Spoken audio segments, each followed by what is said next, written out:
So I went to New Zealand. Hold on a second. I gotta loop Ben in on this. So I'm live streaming on Twitch because that was the only way I could figure out how to get my mom to watch this. Oh, Julian says hi.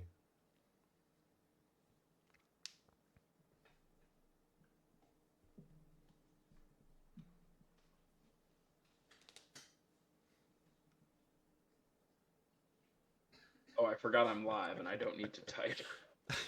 I went to New Zealand for school. It was very awesome having a reason to go to New Zealand in general, but also that reason being educational based. Definitely enhanced a lot of the takeaways that I got out of the trip. This mountain, for example, I wouldn't have climbed without the recommendation from our tour guide, Terry Thompson. He wrote a book. Terry said that this hike, me pointing magnificently out into the distance, was a short walk.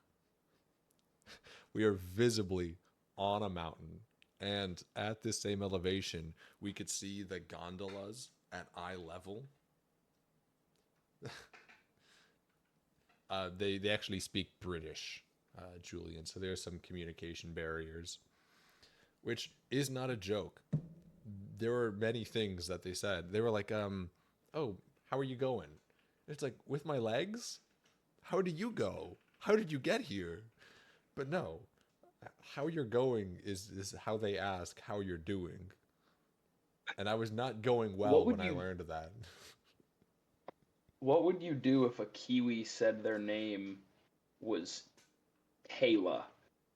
Because with their accent, you wouldn't be able to tell if their name was Taylor and they're just saying it with an accent, or if it Hmm. was Tayla, Taylor. Did you encounter that issue, Spencer? Not the specific issue, but there was an accent barrier. I got around it by just really enjoying the New Zealand accent. So whenever they would talk, I'd be like, say more. I'm gonna try to call my mom to get her on the call so we can get through this presentation. It's not long, but it is not short. There are okay, maybe it's long. There are 27. Oh, okay. Hi, mom. Welcome to chat. I went to New Zealand. This is me pointing on a mountain. 4 out of 4 stars. So we're gonna. There's not a agenda page, but this is sectioned out pretty well. So we're gonna start off the presentation going through where I was. These were palm trees in New Zealand. I felt right at home when I got off the airplane and saw those. So that was nice. So we started in Auckland. The agenda on the bottom is in chronological order down here. That is where we had introductions to the people, checked out the University of Auckland, which was really cool seeing another university with university students from the other side of the globe. So it was a nice way to really jump into the trip, get the right mindset going. So less than 24 hours later, we had to get into a bus and leave. So we went from there to Rotorua. This is where we went to a sanctuary, a thermal village of the Maori people. We checked out a kiwi farm. That was nice. And the Waimangu Volcanic Valley. Oh, these are pictures from Auckland. This is the skyline, and this is just some of the water. In Rotorua, here's some of the pictures that we took. This is a sun setting over an island on a lake that used to be a volcanic crater, which was awesome. And over here with the leafy greens, this is the sanctuary that we went to. We then hopped on a prop plane, walking on the tarmac to get to it, which was just a hoot. And then we took that all the way down to Christchurch. So Christchurch was right there on the water. Here's a church, not the church. That's later in the presentation. I'm saving it. And they just had really aesthetically pleasing, nice energy throughout the whole city. So here was just like one of the street walkways, not roads, because cars can't go down it. But there's my professor, one of my classmates in here. Very just modernized, beautiful city for pretty devastating reasons, which we'll cover. But it's a nice place. Mount Aoraki is where we went next. We spent a couple days here. It is amazing, and also where they filmed quite a few of the scenes from Lord of the Rings. A lot of the dwarven, castles sticking up out of the walls. The gates of Moria, I believe specifically, were on this face of the mountain. And then this was one of the castle scenes, one of the big ones in the third movie. And there is Mount Aoraki from a distance. We'll get closer pictures of him pretty soon. We ended the trip in Queenstown. This first one, I sent to quite a few people. It was just the view from my balcony of the hotel room. That was amazing. There was a very fun moment, one of the highlights of the trip as a whole, because so similar to these three houses, there's balconies on that side. That's where this picture was taken in just a different set of those. So a lot of the students had like these three rooms. We bunked together, and as soon as we went into the room, we noticed the view, walked on the balconies, and then saw each other on the balcony outside. Like, heck of a city. So this is some of the mountains driving in. We're kind of like leaving the highlands into this little plateau area. These lakes are pretty massive. And here's a rainbow landing on Liquorland. I just thought that was a fun picture. That's not all the places I went to. I had an 8-hour layover in Los Angeles, and boy, did I make the most of it. So I went to Santa Monica. Here is the footpath, train, bus, Uber, and plane route that I took within that 8 hours. A couple of pictures from Santa Monica. They have gophers or really small squirrels, chipmunks maybe. I think that they're gophers, but I'm really on the fence about it. And this is the pad thai that I ate on my rapid bus ride back to the airport so I could catch an international flight. It was very good pad thai. I got a recommendation from a friend. Then at the end of the trip, I had 2 days after we finished all of our class activities, I suppose. So went to go check out Milford Sound just for the fun of it. Just wow. That was definitely one of the highlights. This first picture up here for reference of scale. These are the buses. If you can see the tiny little dots down there. And then these are the waterfalls. And this was coming in. This was also coming in. This waterfall happens year round, but it was especially demonstrative of its prowess because of how rainy it was while we were there. And this is kind of like the boat that we were on, with a mountain behind it for scale of how tall the mountains were. Just a boat a little closer That's up to beautiful. it. Oh my goodness. And pictures don't do it nearly as much justice as videos do. So we also have some videos here. It's like scaling down. That works. Yeah. So that's how tall some of the waterfalls were, which just is incomprehensible. And then here's a video of a waterfall turning back into rain before it even hits the ground because of how just windy and powerful the nature was. There were multiple times while on this like 2 almost 3 hour boat cruise that I felt just minuscule in the scale of the universe and Milford Sound in particular. It gets more than 6 times as much rainfall in this like vicinity than the rest of the country, which I thought was a pretty extreme balance. But a couple other facts about New Zealand. Maori I is the love these first facts, official Spencer. language. Right? They're not like boring, yeah, like standard facts. They're like, these really put some things in perspective.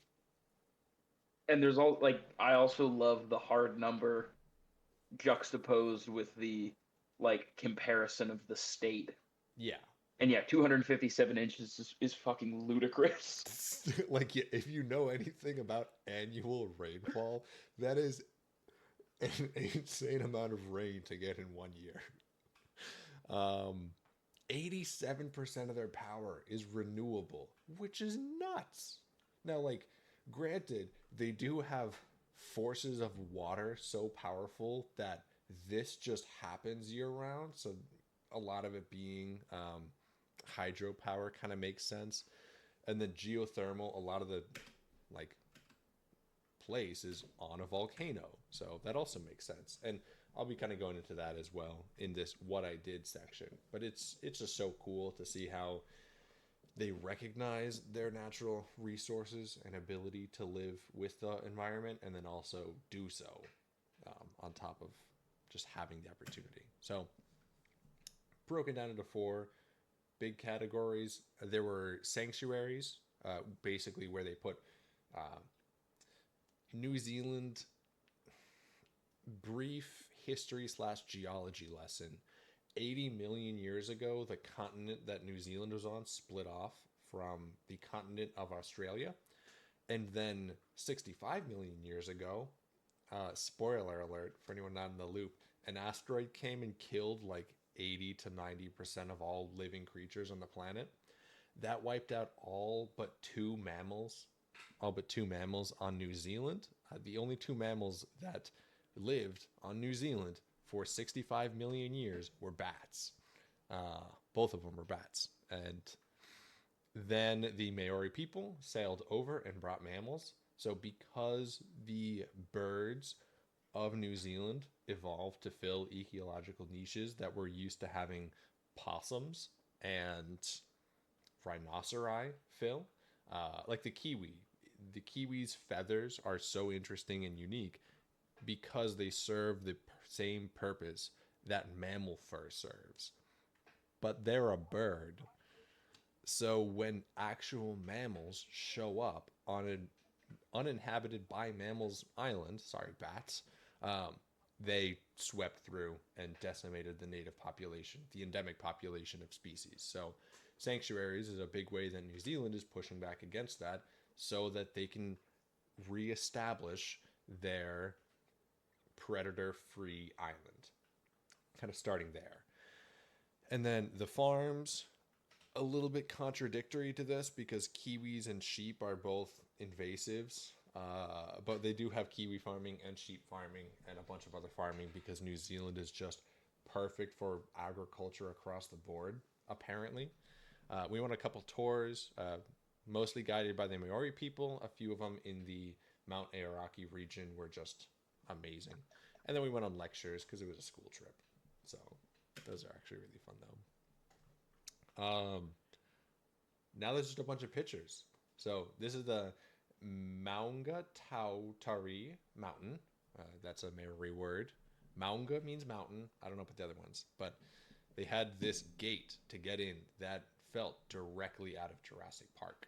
And this here is the fence that we needed this gate to get into, with a sheer difference in the plains. There were like cows walking around in this grassland, and the endemic species to New Zealand vibing in here, including the tuatara, which is a reptile, and Woo, tuatara!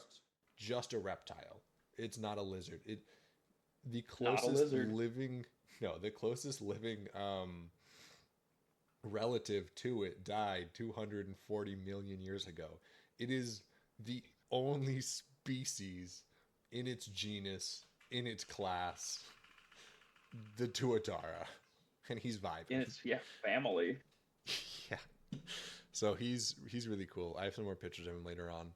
And then this was the Southern Lakes Preserve on the South Island. And really interestingly, there's no fence to keep invasive species out like there were in the first picture. It just is built on a peninsula that we can kind of see here.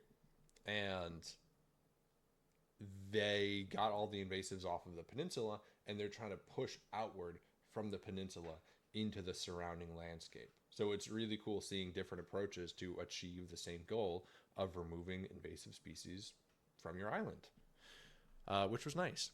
Let's see, how's chat doing? So really, I'm not even going to try calling it a fun fact. Here's just a fact that I found interesting that our guide, Terry Thompson, told us about. These trees grow their branches like this. See, there's like one at a 90-degree angle, then a space, then another 90-degree, then a space, then another 90-degree. And it's an incredibly unique evolutionary characteristic of the plants in only two places in the world, New Zealand and Madagascar. And it's because the creatures that prey on these plants are not mammals, but they are beaked birds, like most birds. So they grow in this formation because the adult trees grow in this formation so that the beaks can accurately get the nutrients off of the trees. And they change their growth pattern depending on the stage in their life as to whether they want or don't want birds to eat the leaves from them. Because if a bird eats a sapling's leaves, then it will not grow into a full tree. But if a bird eats a fully grown tree's leaves, it will collect the seeds and spread them elsewhere. And it changes its growth pattern. Like, it's so cool. So I liked that a lot. Anyway, there's a lot more to get to. Here is one of my favorite places that we went to, the Waimangu Volcanic Valley. This is just outside of Rotorua, the second town we went to. So it's pretty early in the trip. The shot here is taken on a boat sitting in the volcanic crater that erupted 150 years ago. And it was, this whole area is all new growth within the last 150 years because it was completely wiped out from all life because of how bad the volcanic eruption was. There's a stream flowing out of this lake that we were on that was almost entirely blocked by the volcanic eruption and actually raised the water level by at least 100 feet. So the entire terrain in this area changed and had to re-evolve because of the volcanic eruption. And because of it, it evolved and came back with so much potency and greenery and nature and natural life. It is an amazing testament to what nature will do to reclaim natural destruction. And it was just the most beautiful place I've ever seen. Milford Sound might actually tie it, but hard to put into words. Some of my favorite rocks and plants, not to spoil it, but they'll be coming up later. They were from the Waimangu Volcanic Valley. Mount Aoraki is one of the most famous national parks in New Zealand. Very glad that I'm having this presentation now instead of a week ago, because actually we got some updated news about part of the valley. So those are some rocks I stacked. There's a glacial lake. Here's the bridges that we crossed. And boy, when I crossed these bridges, I was so proud of the engineers who put these bridges together because of how secure they are and because of how they're not closed. Except this bridge that I'm walking across with full confidence is now, today, permanently closed because of structural damage. So I made it just in time. But they took these metal poles and shot them into the ground until they hit rocks, which apparently there's a lot of them. Sorry, apparently that direction. And there's only two on either side. Just 1, 2, 1, 2. Okay. And this sign over here, I really love nonverbal signs to communicate things, especially in touristy areas where you can't rely on a common language. And if you have 21 people on the bridge, there's a risk of it just giving out underneath you. Probably should have been an indication at the time. Anyway, beautiful park, amazing views. Glaciers are tight. This is back towards the volcano side of things, but we're moving out of the sanctuaries into the tours that we went on. The Waka Rewa Rewa Thermal Village is one of the places we went to. Waka Rewa Rewa is the short name of the village. Ben, if you would like to try pronouncing the full name of the village, then you are welcome to. I will not be making the attempt. Okay, give me 1 sec. Let's. Okay.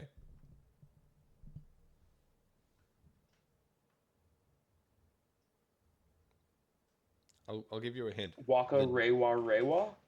Oh, I see this in bottom red. one. Yeah, that's the full Ah, name.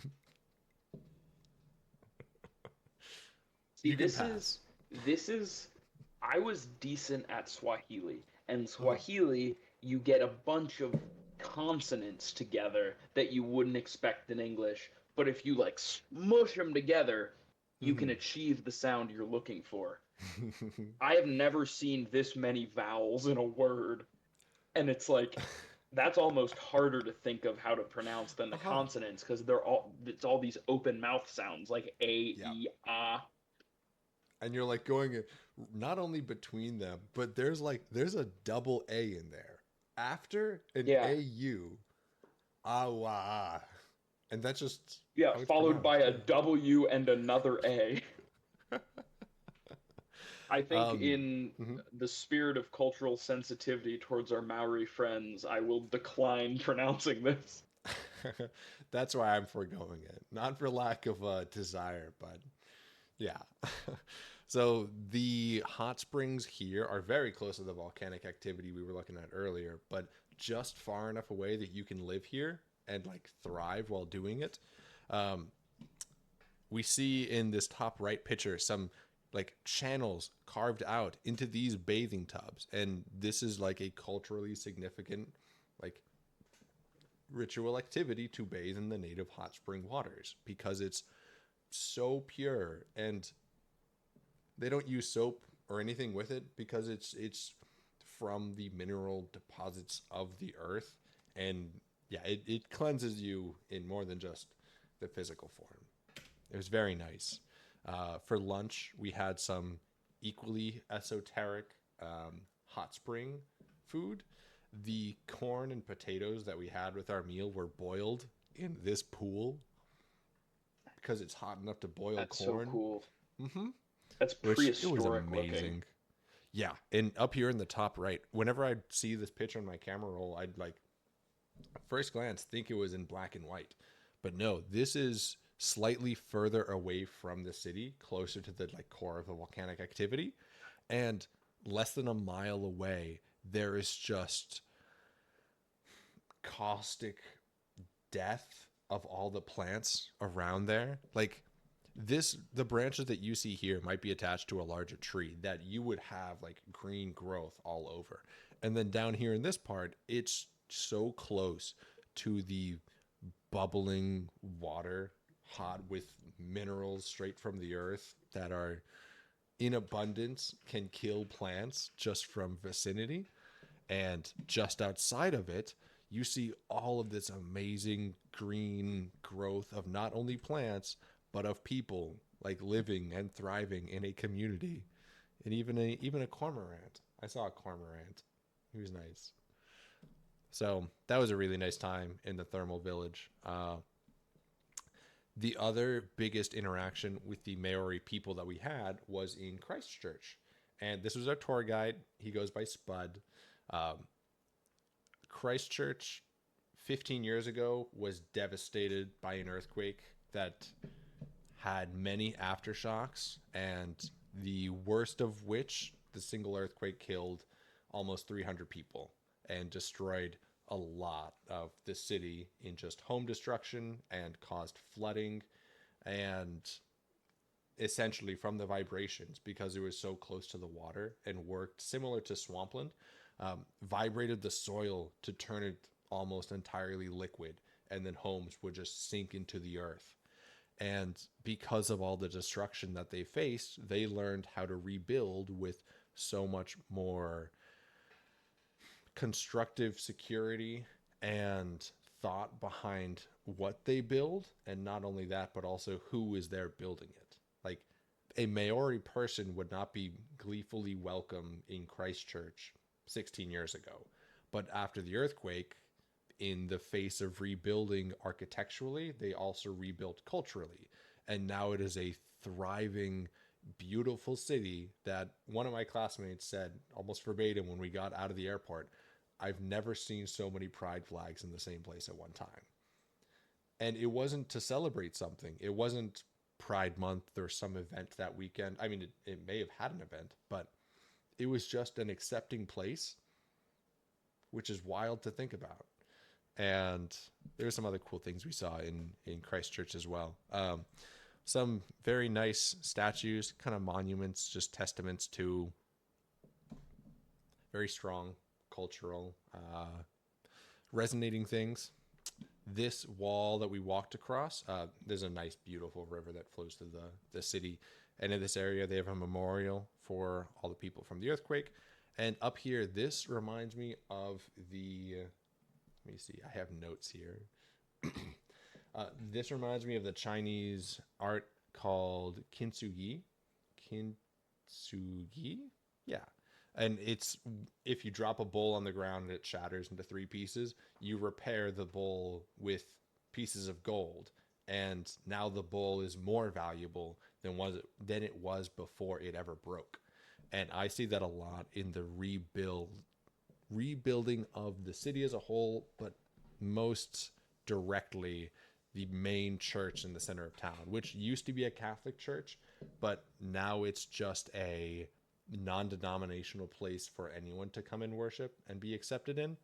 And I love the paneling on the roof is a direct, it is a stronger material. It is more fully built out and resistant to future earthquakes. And it's really cool to see how much they're not leaning away, but leaning into the knowledge of what needs to be done to make the city work for years to come. They also had a cool statue there. Oh, wait, go back. Don't look at that yet. They had a cool statue. They call this the Seagull. I kind of see it. Here's a couple more things kind of going in and around Christchurch. Look how big this salmon is, for one. We stopped at a park on the way in, or on the way out. I think we were leaving Christchurch going to Mount Aoraki, and they had this. This was the safest and most controlled I would roll on that hamster wheel, but it was a very fun time. We also saw some construction that I was enthused about. Can I loop this? Yes. So they were digging out part of a mountain over in this area and hauling it around and just dumping it into the water to make more land, just so they could have more like infrastructure and industrial activity in this area, which motivations behind I'm here or there on. But I thought it was interesting that they're just taking a mountain and putting it in the water. Yeah, these cars are sped up like 8 times. Exactly. Pushing it somewhere else. So that was fun. Please. There we go. Another tour we went on was a glacier exploration tour. Here's a part of an iceberg that fell off. Here's a full glacier, like the glacial face that we really got about this close to. This is the big iceberg. There were smaller ones, and then a smaller one still had this piece that we could chip off of it. And I can now say that I've literally had a hand in the melting of the icebergs because I was the last person to touch that piece of glacier. This big glacier, because this was about 3 or 4 weeks ago now, that glacier is completely gone. Not glacier, sorry, this iceberg. The massive iceberg that we were here, this is the biggest one that was there while we were on the jet boat driving around, is gone completely 3 weeks later, which is kind of sad. Here's just to That's get probably seasonal, right? Not terribly. The weather's fairly consistent around here. Just because it's so high up and so like tucked in through the mountains that Gotcha. It happens on a regular time frame, but it's like on the scale of millennia, and should not be happening as quickly as it is. But anyway, here's a video of us on the boat. That's Mount Aoraki. Here's a couple of the pictures of it that we could see. Usually it's covered in this much fog everywhere and you can't see it at all. We were allegedly very lucky to see the peak of the mountain while on this boat, which we were very close to it. That's the glacial face, by the way, way out there in the distance. Um, our tour guide, Terry Thompson, said that when he was here at the exact same lake 35 years ago, it was not a lake. This glacial face was here on the other edge of it. And there was a stream coming out of it or something. I don't know what it was at the time, but the entire lake that we're driving on, boating on, didn't exist 35 years ago in any size or capacity. What's else? Next, we have the farms that we went to. We went to a vineyard, which was kind of nice, even though grapes are invasive. It was very pretty, though. We went to a sheep and cattle farm. The very interesting part about this is that their primary business tactic was tourism, which is strange for a sheep and cattle farm until you realize how many tourists come in through and exist in New Zealand. I didn't meet a single person in the 5 days I was in Queenstown that was from Queenstown. I met people from Australia and from the UK and other Americans, but no native Kiwis in Queenstown. Um, People come to work on work visas. Here was the Kiwi farm. Their main employees are people who are backpacking through New Zealand. And during the 3 to 4 weeks that they need Kiwis to be picked the most, they stay here with lodging, pick Kiwis, and then continue backpacking through New Zealand on their work visas. And it's wild that an entire nation thrives on tourism from other places in the world. And there's a lot of sustainable practices that we could probably take away from New Zealand. Like some of their farming practices are really good with farming circles, regenerative farming, all the buzzwords that I'm sure Calvin would know better than me. But the aspect of how they get their employment is really interesting. But anyway, the kiwi farm was awesome. I had one right off the tree. It was very sweet. It wasn't quite ripe, so actually I had better kiwis later on in the trip, but it was something that I got to cross off on my bucket list. So that was a hoot. They have red kiwis there also. They taste like, which I'm very glad that I got to try a kiwi haichu literally days before I went on this trip. The red kiwis taste like the haichu kiwi flavor, and they're wonderful.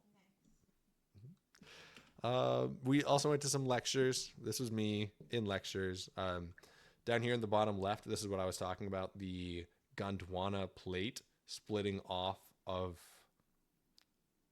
Australia.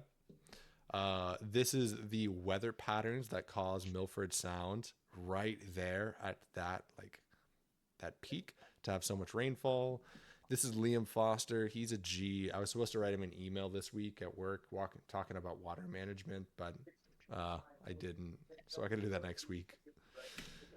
The biggest takeaways from the lectures, namely the University of Auckland, was this. So really cool structural element on how they hold up these many floors of people. But they had a towel dispenser. Not a paper towel dispenser, a towel dispenser. And I don't know how sanitary it is, but it was darn cool.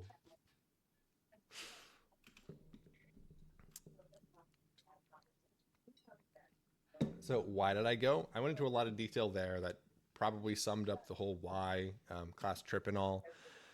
But mainly it was to compile takeaways. This was a global study that is intended to be referenced throughout the curriculum in my Master of Natural Resources program. So we were able to observe and control and test systems in so many different contexts that can only be broadly approximated as such. So controlling system barriers, the picture is unrelated. That's a tourist attraction in Queenstown.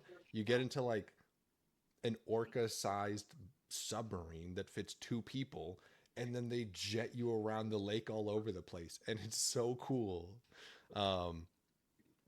The tours allowed us to observe systems in operation functional working things going on, like the lives of the Maori people, or using thermal energy to power your baths and cook your food, and then try taking away things from that experience. Pitcher is also unrelated. That was the bus that we took to Milford Sound, which was required because most of the mountains were so tall that the window next to you gave nothing to see. You had to look up to find the views. The farms allowed us to test some system variables, like experimenting with invasive species in this new environment to see what works and what doesn't, and what you can take away to, I don't know, maybe where sheep and cattle are actually natively found. Just an aesthetic picture of an airplane. And then the lectures kind of just broke down how to make the most out of the experiences. So one of my big, hard to say complaints when you're in New Zealand, but was that we weren't being taught very much. Like, I was learning a lot, but then I kind of realized we are taught how to learn for ourselves. And then, yeah, we got to go on a jet boat driving around a glacier, and I got to have an iceberg melt in my hand, which, if we were there on a tourist venture, would be a hoot. But because we were there as students, it was an actual educational thing that I was able to take away in a meaningful context. Pitcher is also unrelated. It's just a massive pizza that we got in Queenstown. This was after Milford Sound, which was a 12-hour journey. It's a 4-hour drive there, a 3-hour boat around the lake, and then a 4-hour drive back. And then we had like a couple stops here and there. So we woke up at 6. We were running late for the bus, actually. So I ordered a coffee. My friend Paul, cool guy, he ordered a hot chocolate. And we had to leave them to run and catch our bus. And then when we were on the bus, we drove by the coffee shop and we saw my coffee and his hot chocolate sitting there on the cold counter. So the big pizza was a requirement when we got home. It was delicious. The esoteric takeaways, I learned very acutely what drives me. I get a lot of my motivation from nature, like just the sense of tininess and awe that I felt the entire time I was in Waimangu, Milford Sound. A lot of the trip, really, drove me to explore passions that I've always been interested in, but actually, like, in the moment, I felt more driven to start and accomplish things than otherwise. I also learned, because I was around the same 20 students and 4 faculty members for 10 days, that I can gain a lot of perspective from other people. And between each of them kind of revealing to me their unique backgrounds and knowledge that they have on situations. And the guides that we talked to, that's Phil in the orange. He was chill. Getting their unique perspectives from a different country on the other side of the world kind of taught me a lot of things that I was able to take away only because they were able to present it to me. And the Maori people just have such an amazing methodology of sharing and exchanging knowledge. Their language is so difficult because they didn't have a written language. James Cook and the other colonialists who showed up on the island were like, how are we going to spread the Bible if you guys don't have a language we can translate it into? So they wrote the Maori language. The Maori people, for the 700 years before they lived on this continent, before other people showed up, they maintained an oral tradition. So just telling stories from one person down to the next. The picture here is about Mount Aoraki, who is the tallest brother, and his 4 siblings were all trying to get back to heaven, and they failed. And then in their failure, they turned into mountains, which at the surface seems kind of crazy, but it also speaks to how dangerous and treacherous the mountains are and how powerful the wind deity, I forget their alignment or their name, it's too hard to read, but how powerful and dangerous the wind can be in causing death. So if you live near Mount Aoraki and you tell your grandchild, you tell your grandchild that if they try climbing the mountain on a windy day, they're going to die. This is a hell of a way to get the point across. And I just think it's really effective. So those are some of the more esoteric things. The other why I went and major takeaways from this were just some of the signs there were beautiful. Front and center, I mean, a wet floor sign that looks like a banana peel. I'm obsessed with. And pineapple on McDonald's hot dogs, hamburgers. Sorry, I'm sleepy. All 5 of these signs were on that one hike in Mount Aoraki with the bridge. This, let me see, which one of these bridges? It's this bridge here with the active construction material that is permanently closed. And notice that there are. So I have a rule that I always go by. There's one sign for every time it happened, and there are 3 signs about people falling off of cliffs. So I'm not saying it's the safest hike in the world, but it was one of the most amazing hikes. Just in the background of these terrifying signs, you can kind of take in some of the scenery, but it was nice. I also have some favorite rocks and plants, as mentioned previously. Some of these are, let me see, I have it written down here. Yeah, some of these are personal preference and sentimentality. So, for example, this moss down here doesn't look like much, but it's actually the tallest species of moss in the whole world. The tree here was changing colors for autumn in March, which I really enjoyed. Um, this tree I climbed, so I got a pretty good relationship with that. He was chill. And then these are some of my favorite rocks. So this is a Maori rock involved in some of their cultural practices. This is just a rock carved to look like a goat or a sheep. This up here in the vibrant, amazing green, the most beautiful shade of green I've seen in my life. I forget if it's caused by the minerals from the earth or if it's caused by the algae in the area, but it's either a rock or a plant, so it belongs on the slide either way. Um, and then this is a glacier, honorary rock. This is a sink. Took me about 30 seconds to figure that out. I thought it was just a rock. And then who else was there? I had some other folks. This was my team. Um, this was Max. He's the one who took the picture, so I had to find a different picture and just plop it in there. The New Zealand team. This was Terry Thompson, the legend. He was with us the whole time. On April Fool's Day, he was having a blast pranking us. We were on our way to Mount Aoraki. And he's like, "Oh, you guys think we're going to a mountain? No, it's all plains. It's all flat. I was messing with you." So he was a fun guy to be around. Spud from earlier, Liam Foster. And then some of the critters. This is a tuatara. This is another tuatara. They're sweet. They have a third eye on the back of their head, almost on their neck, that lets them detect levels of light, which was cool. This is the cormorant again. This is New Zealand native falcon. We're not allowed to take pictures of kiwis though, so I don't have any pictures of kiwis in here. But yeah, thanks everyone. Oh, if I flunk, then actually you are allowed to take this class multiple times and go back to New Zealand, but I think financial aid only covers The it the first time. So the third eye only sees light. that's correct. It Th- detects light There's a level couple of in the species, environment. yeah, Oh, that have it. So it essentially can see whether or not whether or not it's covered. mm-hmm. I don't believe it's an ancestral trait. I think it's convergent evolution. Um, but yeah, it is a cool thing where they can Mm-hmm. see whether or not they're essentially undercover. I didn't know that there was other species that had that. That's really interesting. I might pick your I brain on believe that. so, yes. Yeah.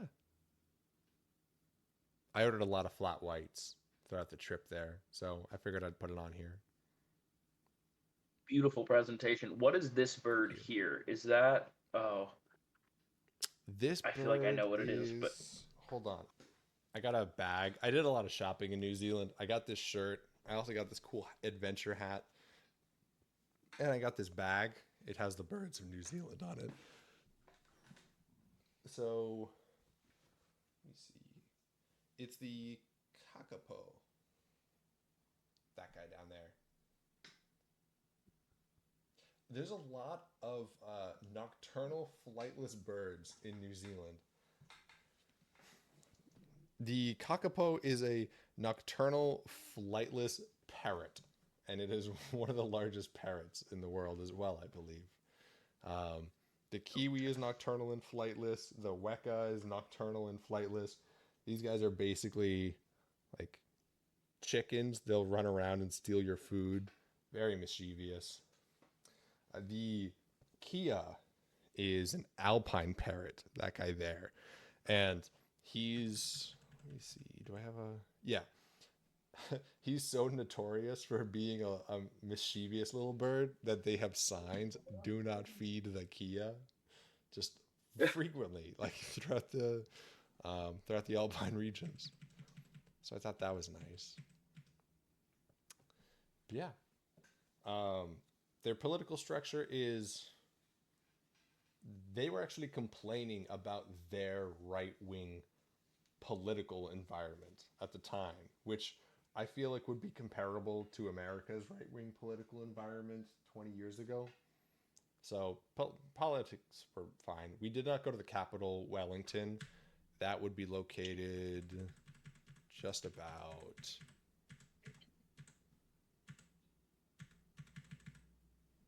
here, kind of somewhere down there. Yeah. All right. If anyone has any questions, then I'm happy to answer them. Otherwise, this 20-minute presentation is almost an hour long right now. So thank you everyone for sticking with me for more time than I think anyone anticipated for this to take. But I'm glad I had an audience.